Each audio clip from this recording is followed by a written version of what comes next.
జై తెలంగాణ. అందరికీ నమస్కారం. మారుతున్నటువంటి వాతావరణ పరిస్థితుల్లో అందరికన్నా ఎక్కువ ఎఫెక్ట్ అయ్యేది ఒక పక్క రైతులు, ఇంకొక పక్క gig workers, auto drivers, Ola, Uber, అట్లనే ర్యాపిడో డ్రైవర్స్. మీరందరూ దయచేసి ఆరోగ్యానికి సంబంధించి కొంచెం జాగ్రత్త తీసుకోవాలని చెప్పి నేను రిక్వెస్ట్ చేస్తూ ఉన్నాను. మరీ ప్రత్యేకించి గిగ్ వర్కర్స్, పాపం వీళ్ళంతా కూడా మా యువ మిత్రులే. ఆడపిల్లలైనా మగపిల్లలైనా వాళ్ళ తల్లిదండ్రుల మీద భారం పడకుండా వాళ్ళు చదువుతున్నటువంటి చదువులో పార్ట్ టైం ఇన్కమ్ సోర్స్ కింద ఈ గిగ్ వర్క్ని కూడా ఎంచుకొని పనిచేస్తున్న స్టూడెంట్స్ ఎంతోమంది నాకు ప్రత్యక్షంగా తెలుసు.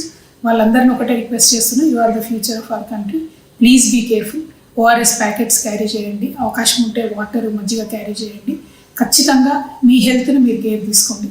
At the same time GHMC అధికారులు కానీ, జిల్లాల్లో ఉండే కలెక్టర్లకు కానీ నా రిక్వెస్ట్, ఎక్కడెక్కడైతే గిగ్ వర్కర్స్ సంఖ్య పెద్దగా ఉందో, అంటే స్విగ్గీ, జొమాటో, అమెజాన్, ఇలా మొత్తం గ్రామాలలో కూడా పాకిపోయిన పరిస్థితి. సో ఈ డెలివరీ చేసేటటువంటి యువ మిత్రులు ఎవరైతే ఏ జిల్లాలో ఎక్కువ ఉన్నారో అక్కడ బస్ స్టాప్స్లలో ఫెసిలిటీస్ క్రియేట్ చేయవలసిందిగా నేను కలెక్టర్ని రిక్వెస్ట్ చేస్తున్నా.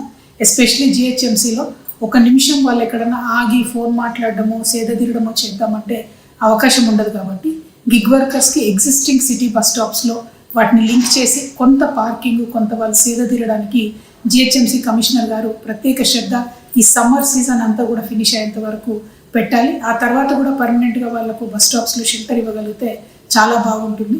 దాని విషయమే ఆలోచించాలని చెప్పి నేను జిహెచ్ఎంసీ కమిషనర్ గారిని ప్రత్యేకంగా రిక్వెస్ట్ చేస్తున్నాను.